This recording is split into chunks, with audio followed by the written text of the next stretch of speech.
स्वागत है आपका इंडिया की स्पेस पावर टिल्ट के बारे में। कैसे आईएसआर कभी ने जीरो सोचा से है कि शुरू करते इसरो के पास हर अंतरिक्ष मिशन के लिए एक अलग बिल्कुल खास तरह का रॉकेट क्यों है? आज हम इसरो की इसी शानदार रॉकेट फैमिली की दुनिया में चलेंगे। लेकिन पहले एक सवाल, क्या हर तरह के सैटेलाइट को स्पेस में भेजने के लिए, चाहे वो छोटा हो या बहुत बड़ा, सिर्फ एक ही तरह का रॉकेट काफी हो सकता है? चलिए इसी का जवाब ढूंढते हैं। तो चलिए बिना देर किए शुरू करते हैं। सबसे पहले बात करते हैं इस फैमिली के सबसे नए और सबसे फुर्तीले मेंबर की।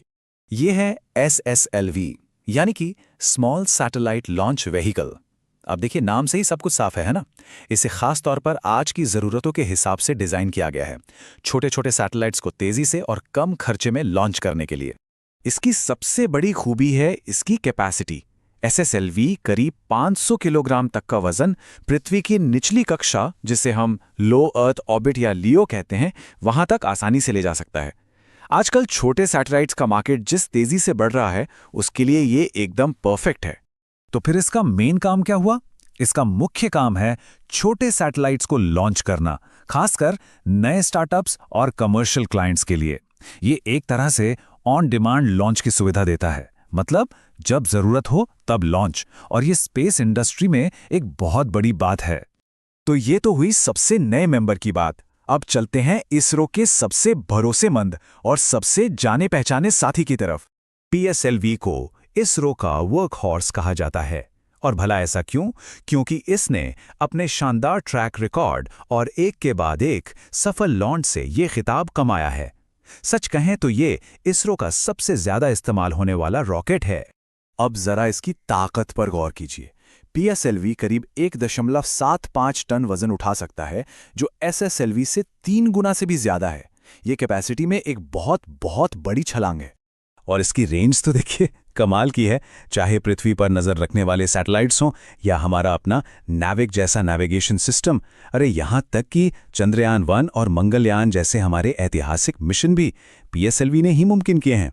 लेकिन सोचिए, अगर मिशन और भी बड़ा हो और सैटेलाइट बहुत भारी हो, तो तब मैदान में आते हैं इसरो के असली बाहुबल, जो सबसे भारी वजन उठाने के लिए ही जाने जाते हैं।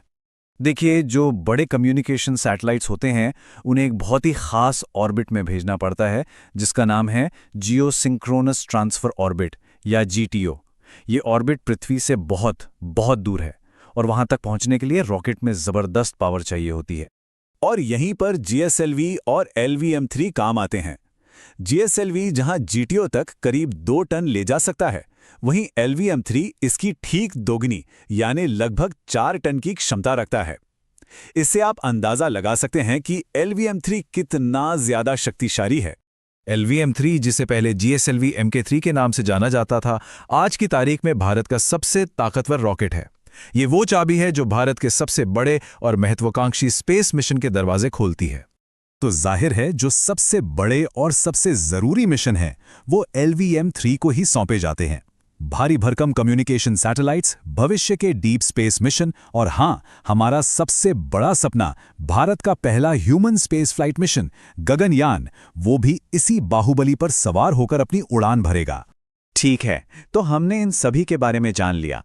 चलिए अब इन सब को एक साथ रखकर देखते हैं, ताकि पूरी तस्वीर एक बार में ही साफ हो जाए। तो ये टेबल पूरी कहानी को एक नज़र में बयां करती है। एक तरफ है 500 किलो की क्षमता वाला SSLV, जो छोटे कमर्शियल सैटेलाइट्स के लिए है। फिर आता है हमारा वर्कहॉर्स PSLV, जो 1.75 टन उठाने की क्षमता रखता है।